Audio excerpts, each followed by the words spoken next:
convert เปลี่ยนหรือว่าก็เปลี่ยน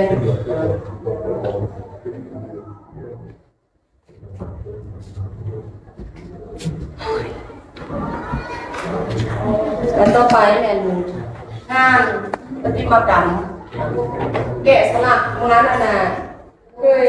เห็นบ่อยู่ตามวัดว่าอาหารเนาะพระเจ้าจะมีหูปั่นหูแกะหูปัดเนาะหูแต่งงามๆซื่ออันตามผาอันวัดเนาะแต่อย่างว่าเขาเฮ็ดบัวเขาก็จะแกะสลักงามๆเลยสลักแกะการแกะสลักเลยน่ะ sculpture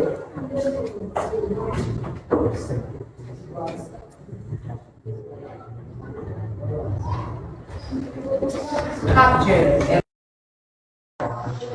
แกะสลักเรื่องงานที่มันดัง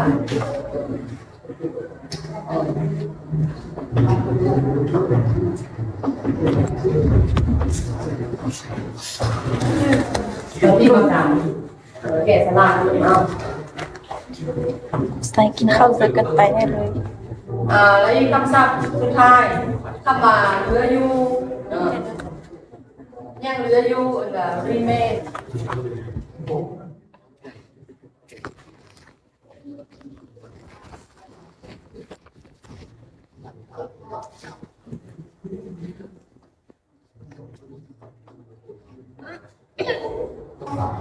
remain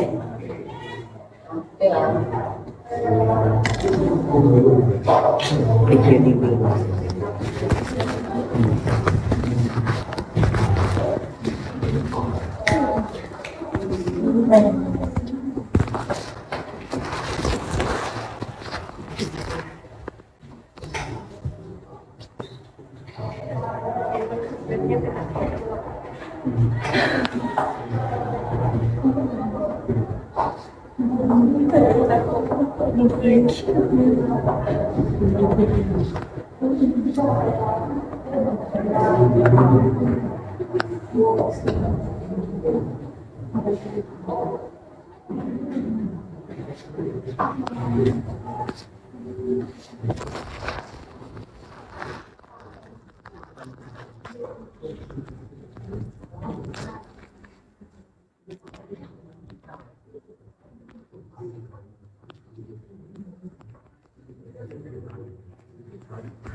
Okay, finish. Jadi saya dari sini. Kau pakai apa? Kau pakai ancient, Orela, Emerald, Buddha. Buddha image. Statue. Artifacts. Extend. Renovate. Revolution. In residence. Convert. Sculpture. Remain. Ancient.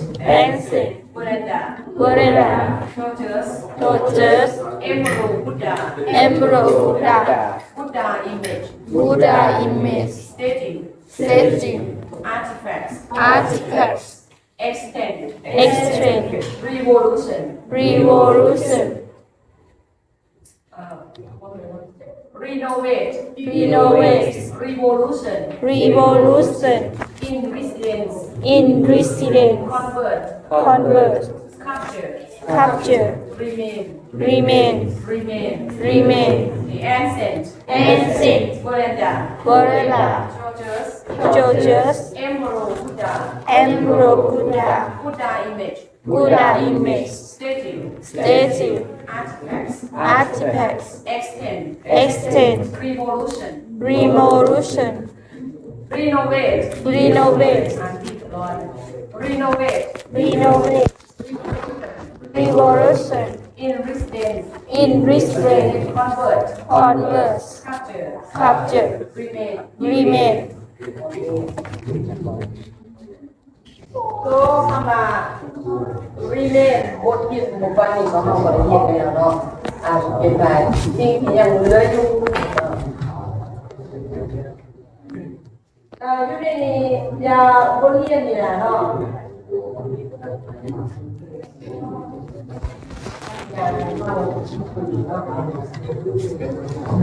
เป็นหลานคุม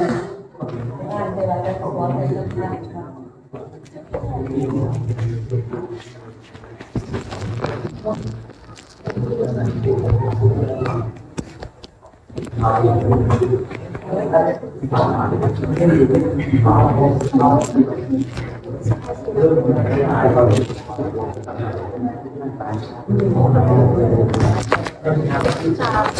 สิ่งแวดล้อม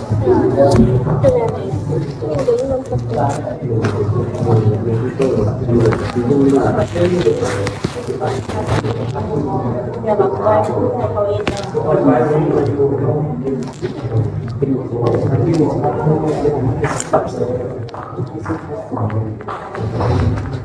นพ่ออ่านอะไรอยู่บ่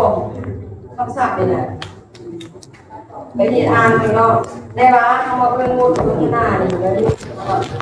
การอ่านได้ก็เนาะอยู่ในบทเรียนตัวนี้เราจะว่าเกี่ยวกับมันจะเป็นทุกวันนี้เราหมดบ่ยังบ่หมดเนาะได้ยังล่ะคำศัพท์ปฏิบัติ I've never been เวลาเคยได้ยินบ่นี่เขียนเด็กลงแล้ว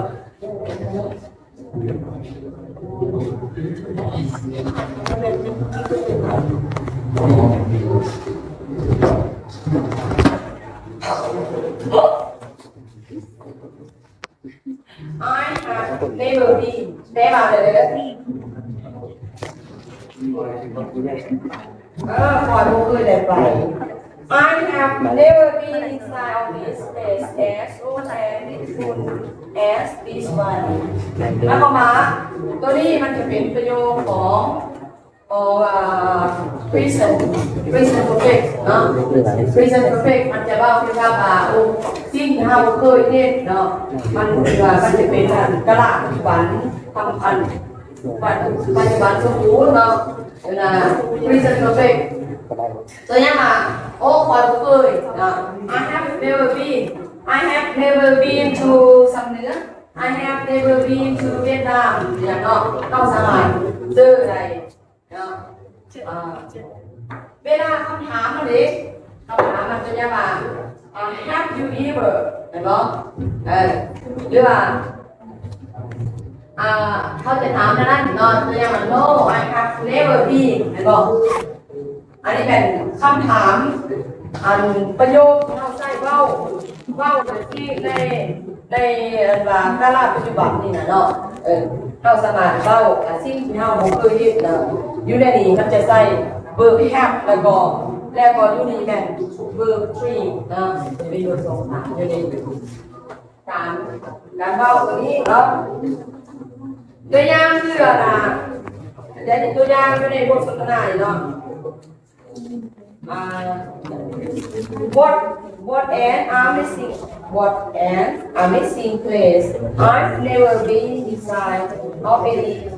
place as old as school like this one. That's right, it's quite